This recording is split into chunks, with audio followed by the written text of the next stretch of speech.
Sanibonani. Nawe uhlala la eduze akukho kude kakhulu kwakhe, so njengoba sesihlala lana kulula ukumbona. Alright. Siyaphila mfethu. Ungcono-ke maphila. Nathi siyaphila. Asina-choice. Kodwa nje kuningi mfethu. Ucela nini Mzumbe? Hayi, Mzumbe phela ngagcina nje ngalesa sikhathi sihamba. Esazi nje isikhathi mase siya-right. Kade ngigcinile Mzumbe, ngagcina nje ngalesi sikhathi, futhi-ke manje njengoba efika anginayo imoto zami y'file zonke. Yeah, nokuthi phela your whole life is there. Yes, manje. Yeah. Kusho ukuthi nje yabona ngubana kube nalento number 5. Yeah. Yeah, basabantu-ke beyamisa-ke iy'ndaba-ke ey'hlukahlukene ey'ningi. Ubona ungazi ukuthi sihambile. Because of number 5. Yeah. Kanti mina vele nje ngasemina sesinama ngazidecide kudala njengoba ngangimtshele ngisuthi hayi umuntu wakho nje umthathe ngoba ngangibona ukuthi ngisabanendaba nawe. Ukuthi kuphela mina beningazi. Uvela uthule nako umuntu uza kusiza. Waphela manje mase sikubona ungekho right siyasingasazi thina ukwenzeni kanti kuningi. Into eyenza ngingayo ukuyoripotha ekhaya mabo umsile wengangiphathanga kahle. Ingoba ngenzela ukuthi nje ingabe abantu basekhaya bakuthanda ukukhuluma. Kodwa akusho ukuthi abakuboni okurongi. Ngenzela naye. Kunjalo ngoba mase niresolve thina sisala sibuhlungu. Khona nje lapha kamseleko nje ngephutha. Uthi ngendlela izinto ezenzeka ngayo. Kwesinye isikhathi ngifile waste isikhathi sami. Mhlambe kwakufuze ngabe ngireversile nje back fast. I think mina ngazithatha decision wrong ukuthi ngibuyelane nomseleko. Injani-ke manje relationship yenu? How are you solving this issue? Ngoba phela at the end of the day khona iy'ngane sekhona nabazukulu manje. Ukuba umuntu uyabhala ngangeke ngize ngizale kakhulu, ngangizoba nempumelelo mhlawumbe kuphela. So they Uyakwazi ukuzirivesa iy'ngane. Cabanga ukuthi mhlambe ngabe iyenzeka into enjalo ngabe mhlambe. Fanele nina lapha phezulu njengey'nhloko zalomuzi nibe right. Uyazi ukuthi mina sesinawe ngoba nakho nginey'ngane. Mina ngizoba nendaba ney'ngane zami. Kodwa uyazi ukuthi umuntu wesilisa kulula ungabi nandaba ngoba unezinye iy'ngane unabanye abantu. Usekuqalile mhlawumbe ukuveza ukuthi akanandaba nalezana yikhaya. Like ey'nganeni zakhe no-alright. So kodeni nathi uyangwenza ngithanda uyangenza. Ezinye izinto nje sengingenile lapha endlini angibanga happy. Ngaba ne-feeling yokuthi nje uthenga indlu. Ungazi ukuthi ubeyithenga indlu nje ngoba nakithi yabo ngiqeda icala kanti ngisuke loyo. Ngesikhathi ngiye ekhaya ngangikade ngingaphathekanga kahle. Ngahlala khona. I was protecting my health ngaleso sikhathi. Kwaba ukuthi ngicabanga ukuthi ngiyakhumbula ukuthi isikhathi engasuka ngasekhaya kwaba yilesiyana uma ngabe umusa esephile Mzumbe. Ngesikhathi egula uMthombeni wa-discharge and then he went straight kwaMacele eSiphaki wahlala khona. That time mina ngangiyisoshaba impela. And uyazi lapha siyobheka ukuthi ngabe ngiyakushintsha futhi ngabe siyashintsha. Remember. Wathi uma ngabe uthi uyangishintsha uzobona usumthatha Umselaphi yes. Ngoba yena uyazi ukuthi ngisekhaya. Soshabeni. Then ngaphendula ukuthi no umusa ngizomthatha phela ngiyemzulu. Kwaba ukuthi ngizolinda aze aphindele Mzumbe. Bese ngiyakwazi-ke ukumlekelela ekhaya. Kodwa ngelanga engaphinda ngalo sesinawe kwaba ukuthi-ke umusa wangisendela imessage wathi Montoza ngicela sihlangane ekhaya ngiya ekhaya. Phela ukhumbule ukuthi selokhu ngaphuma esibhedlela ngilokhu ngihleli kaMacele angikaze ngigoduke. Sase siyahamba-ke ngiya-ke eMzumbe kanjalo-ke. Kodwa mangifika eMzumbe kwaba nomsindwana. Kwaba nenkulumo ethi amen. Umusa ngeke akwazi ukulava ngathi umusa ungafika ungisuse ekhaya thambise la. Emva kwalokho bese wena umtshela ukuthi ngeke ukwazi ukuza kwami. Wathi uma ngikwabe ukuthi ngeke kuze kwenzeke. Ekubeni umbali ungifice ngikhona la ekhaya. Uchazele ukuthi uza kwami. Umina unkosikazi wakho lo amfice khona la ekhaya. Wathi hayi uyala uthi ngathi-ke awukwazi bonani ukuthi ngithini ngoba vele bengingekho sonke isikhathi ekade ngabe uza kwami ngaso bekuyisikhathi sabo. So ngoba sowungisusile awusena-choice sekumele uze ngoba wena ungisukelile wangisusa. Bonani-ke phela ukuthi ngenze njani ngeke uze kwenzeke nami lokho. Nami ngikhuluma lokho ngoba naku ngitshela ukuthi usho unkosikazi wakho. Nami ngikhuluma njengonkosikazi wakho. Okay. Angazi-ke bathathana babekanaphi kodwa bakweza. Mase kudlala ishow kwaba ukuthi akwazi ukuthi ngiqhamukaphi mina ngoba bona beplana ngobathathu mase ngiqhamuka mina ngiqhamuka sengifika njena sengifuna umusese kwami. Twisty umuntu eselwa nami but mina ngazi ukuthi ugodukile ukubo ivele yangidida because as much as besiplana still 3 kuyimina uMakhumalo uMacele because yena bekubo. Bengikhona ngafonelwa ngunkosikazi kaMusa ngesikhathi ukhokhelwa ibill bengikhona ngunkosikazi kaMusa kodwa ngoba ubedelela mina that is why kade esho kanjalo. Uyazicwala kodwa ungibizile wathi ufuna ukukhuluma so ngizele lokho izama ubakhala kwenzekeni as if bungekho hayi ukuthi bengekho lento lena ye dinner ya last night ayingalisanga futhi like uma ngicabanga ngayo ila ngivele ngifuthike kakhulu ngiyiselesele nje angazi ngini ezoqhuma manje ayidala futhi ziwu2 zengidine futhi ngingaphezu kokudinwa kangangoba nento obekade ngokwami nento ade ngiyele lapha kwi-retreat ayikho ayisolvanga lutho kodwa yenze izinto zaba wehla. Angeke ngithi i-retreat ayisebenzanga ngoba ikwazile ukungivezela ukuthi abantu bazizwa kanjani ngami but-ke ifamily bengicabanga ukuthi mhlawumbe izoba nakho ukubuyisana kodwa angicabanga ukuthi sikutholile lo asikutholanga neze neze. Ngenkathi sesilaphaya ngizoqala ngento nje esho uMakhumalo ukhulume into eyakhulunywa yimi sihamba naye siphuma kwezomshado usho kahle-ke bakakhuluma eqala uthene sasishare yonke into of which is true lento ade yisho but for her ukuthi akhulume into eyakhulunywa yimi sharing at that time azoyenza engasi ya mina ngayidirector kuyena eyiphi leyo nto into yokuthi you once said to me ngizoba unkosikazi wokwenzani mangabe ngizohluleka ukuzala ngizokunikeza izingane eziningi lezo owawuyifona. Okay. Ngangithi mina I know those way ngiyawazi mina ngoba kimi kwake kwashiya. Okay. So yini ke yena azoyikhuluma as if ngangisho kuyena as if kuyinto yakhe le ngoba kwakuyeyami hayi eyakhe.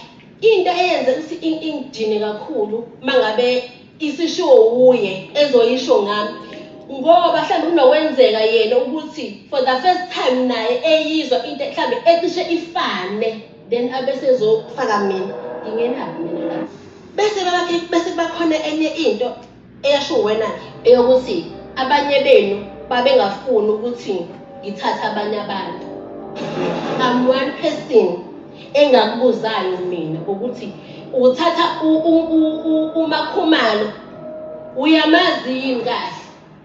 Yeah. Uyakhumbula ukuthi wathini mina? Esekudala angikhumbuli. Wena baba ngempela ikhona into ozokuyikhumbule nje. Yazi mama mangikhunjuzwa into endala ngifuna ukukhunjuzwa because angisazi ukuthi ngathini. Ngakubuza ukuthi lo mntwana is the same girl behlangana naye ekhulelwe nje angikubuzanga kanjani? Wayekhulelwe uMakhumalo? Awusakhumbuli? Lutho. Ngiwe hayi asiyeke le nto ayi. Uma uzongenza isilima manje uqala phansi ubuze mina. Impendulo yami ithi fanele ngenze i-research. Awazini wena. Awusakazwa mhlu waba nehayi ingane before afike kamseleni awukwazi manje wena lokho. Awusakwazi lokho. Angisho ukuthi angikwazi. Pho manje kanti why ungibuzelani kanti nabo bakhe nosingenzani-ke manje ilimi babakhe Okay. ngaphambi uMakhumalo ayofika kamseleni Yeah. wayengenayo yini ingane yakhe nomuntu wakhe. Angikali lonto. Thank you. Soqedeni. Okay. Uthe kusuka emva kwalokho uMusa wa-organize indaba yalo-msebenzi. Uthi ubonga angazi ugogo abantu bakubo ukuthi kusindile. Masiya kwafika abantu bakaduma, angazi phela mina sizo-introduce number 5 ngathi uthi umsebenzi. And ngingasho ukuthi mina abantu lapho samthini sihlala ekhaya ngathi asiyazi leyo nto. Futhi emva kwaleso siphithiphithi sedlulile, uMacele mayesevele sekhuluma nomseleli usethi mina ngikhulumela yonke into emzulu. Akazi ukuthi nje ngiqhamuka kuqala mina ngoba ngingekho sengikhulumela yonke into emzulu. Kukuphi wena njengoba ngifica la ukhona manje ngiyaqala ngikubona ukuthi ukhona and then ukhuluma uthi ubeneswa inina yabona nje ezinye izinto ngokuvela uthula uhambe ngempela. Ephathi endala esasikade sine-misunderstanding nomusa. Njalo uma ngabe silaphayana uma yena uzongigabisela ngomzulu ngekhathi kwakwenziwe iphathi lapha wayeshikile laphayana ethi igceke lakwakhe leliyana asibanga umzumbe akubangi namuntu. Ngasho ngisho ukuthi uyabona nje ubumbekela yamina akwazi ukumbeka la bese kuphinde ngiyam-disrespect bese uphinde futhi uzobeka itende la phambi kwendlu yami ungijwayela kabi. I think umselewu ungidisrespectile ngale ndlela yokuthi nabo base bebona ukuthi no yena ndlela mhlambe ekufanele bangitreat ngayo ngoba bebona umyeni wabo. Phela siyoshutha kade sagcinana and ukugcinana kwethu sagcina sifabene noMacele angaba right kanjalo wesiqhamuka manje sesiyohlangana-ke kunento eyitherapy but ngibonile ukuthi lesa sikhathi sebesincane 14 sisonke sebesincane when uthi let's good kodwa ngiyabona ukuthi ingane kwanele mina vele ngenelisekile ngezinye izinto ngithole into ey'ningi zokuthi kuthiwa mina abanye abantu bazokuthi umsana ngamphoqa ukuthi angithelele leyo nto ngiyithole off camera. But abanye angithi nabanye nje bathengele izinto wena waphoqa amasekuthini. Angazi-ke kodwa into abayitshelwayo beyitshelwa ukuthi Why kuzoba nenkulumo enjalo noma yena uma kuwukuthi uyena uyisho njalo ukuthi why uma ngabe ukuthi uyena wezokhuluma iphutha enjalo ngoba ngine-message. Muhle umuzi awuthengile and I do appreciate it. But khona izinto ey'dinga ukuthi sola. Musa uma ngabe ngikwenze wrong myeni wami I'm sorry. Ukuze uphile otherwise angeke uphile ne-depression nje. mina uma ngishona nje mina ngihalela angifuni Angifuni ukuthi-ke lapho. No. hhayi This is soya wrong. lapho hhayi Angithandi ngisho ukufihlwa khona emzungu zange baze bangiphathe kahle. So why manje uzofuna ungiphatha kahle wena sofuna ukufihla khona ungakwazi ukuthi ngiyaxolisa delelwe igceke lonke. Hayi Nkosi. Usulahle ithawula. angilehlithelani Usanje ungathembi ukuthi ngesalunga lutho. hhayi mina sisinawe ngi-right mhlawumbe Wena usafuna ukulunga. hhayi noma ngangalungisisi siphile le mpilo esiyiphilayo iy'ngane zakhe kulungile angaloke naye angafuni iy'nto ey'ningi kumina angaloke efuna ukulala naye. So.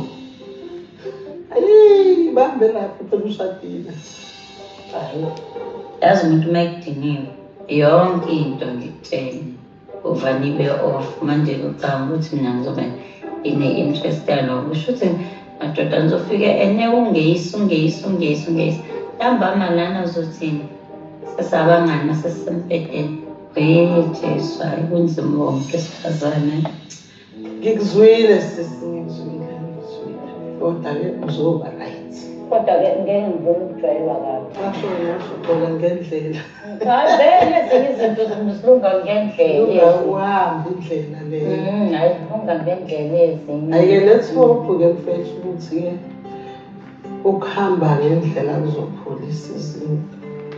ngiyabona nje njengoba ngingareport izinto mina nje ekhaya iyona yonke leyo nto hlala phansi banjalo-ke lapho iyona nje ngingabatshela but ezinye izinto fanele bazazi ukuze bangathi mabezwa ngelinye ilanga kube ukuthi bungashongana so kwesinye isikhathi kuyadingakala ukuthi ubathi fahla kancane hhayi ngakho konke ngoba vele ngiyabazi banjalo ukuthi namhlanje kuthiwa abanye bethu you were including me ukuthi abanye bethu babengafuni ukuthi uthathe uMakhumalo angizange ngisho ukuthi ungamthathi uMakhumalo I asked you ukuthi is the same girl behlangana nayo ikhulelwe and wena by that time you told me ukuthi umuntu onengane awusoze wamthatha uMacele uthi kumina wangikhombisa uMakhumalo ekhulelwe that I don't remember at all uMakhumalo futhi angimazanga mina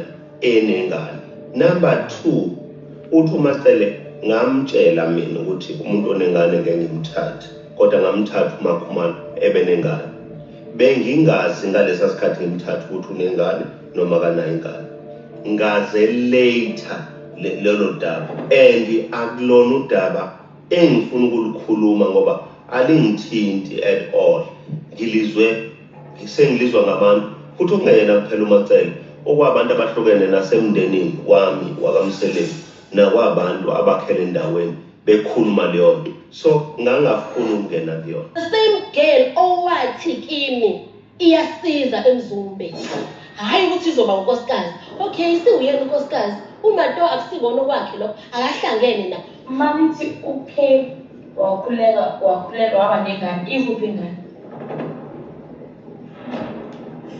ngicabanga ukuthi umkhwenyana wakhe khathi emthatha eyongena kaMseleku bayikhuluma lona uyazi ukuthi kuphi ngane angikhulumile ngithi le ndaba mina angithi ngiyikhulumile no funa usho phela ukuthi ngiyikhulumile le ndaba noma ngiyikhulumile okay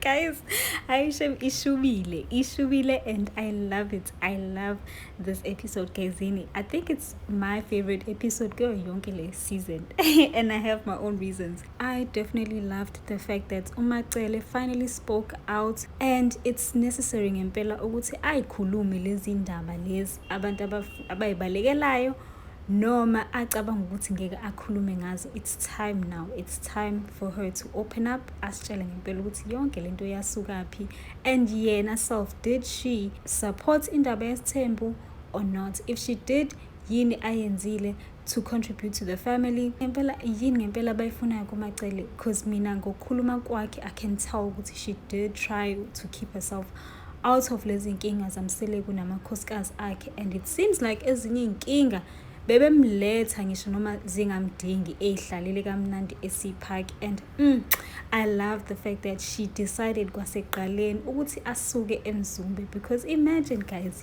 if she was staying nalamakhosikazi eMzumbe bonke in the same space, ukuthi ngabe unjani lo mndeni. Even though she did not support indaba yesithembu, but I feel like she did contribute immensely kulesi sithembu lesi. She did have ingane for this man. She did take in Usne as ingane yamSeleku yangaphandle. She did pretend and played nice nalamakhosikazi when she needed to. There were times where we saw ukuthi ngathi ubumbene lo mndeni, but sesiyazi manje ukuthi it was all for show. But she tried, guys, and she tried to play nice. Wazama ukuba umngani noMakhumalo clearly didn't work out. Yo, Sana, I don't know ngempela ukuthi bafuna, but I am so happy ukuthi she is speaking up, especially when it comes to indaba kaMakhumalo, because remember last week uMakhumalo spoke about the time where she was working with uMacele kwezomshado, and apparently emotweni after working together uMacele said to uMakhumalo kwabrekelwa kuyena ukuthi uyeza umuntu ozozala ingane eningi, which was uMakhumalo, and now that she has not given birth to those kids, sekunjani manje ngoba engasazali. Guys, I don't wanna lie, when I first heard leso story I was like shocked ukuthi umuntu engayisho leyo nto komunye umuntu, and I even mentioned ukuthi why did uMacele say into kanjalo, especially to uMakhumalo and not uMthombeni okuyena owayisho kwaseqaleni leyo nto, ebreaka ethi uyeza umuntu ozozala. And now mase sizwa esidini laMacele ukuthi no, actually it was istory sakhe uMacele that uMakhumalo took and twisted wayenza indaba yakhe. And angifuna ungasho, but it's making me look at uMakhumalo in a different light than before. Like before I used to think ukuthi she's a woman of integrity, honesty, transparency, onothando, kind, umuntu ongathatheli izinto phezulu, umuntu ohlola izinto qala before reacting. But this whole situation is just making me feel like wavele nje wezwa lento ayizwayo, she heard what she wanted to hear, wayithatha, wayitwista, and then wagijima nayo without seeking clarity kuMacele ukuthi actually uthini, yaza ngikuzwa kahle ukuthi uthini. Are you saying this or are you saying that? Mhlawumbe wakuzoba ne-clarity ne-understanding lapho, but the fact that mhlawumbe walalela ukuthi uthini uMacele and then wathula kanjalo, yavele yakha igqubu enhlizweni yakhe, which is why she's speaking about it now. I don't think they'll ever be friends, and that's okay ngoba we can see now ukuthi ungakhuluma nomuntu ni right, but later on leyo nto can be twisted. Into engithandile about this episode ukuthi uMayeni be so hurt, speak about her feelings nezinto naye ezimbotherishayo, and uSisinawe made a good point ngoMayeni, the fact that uyathanda ukuthula and bottle izinto ngaphakathi, of which akukho right. But she missed another point yokuthi when she does eventually talk, sekukuningi kakhulu bese i-delivery yakhe singekho right, bengathi manje uyadelela. So whoever olalela leyo nto ayishoyo uMayeni akasalaleli ukuthi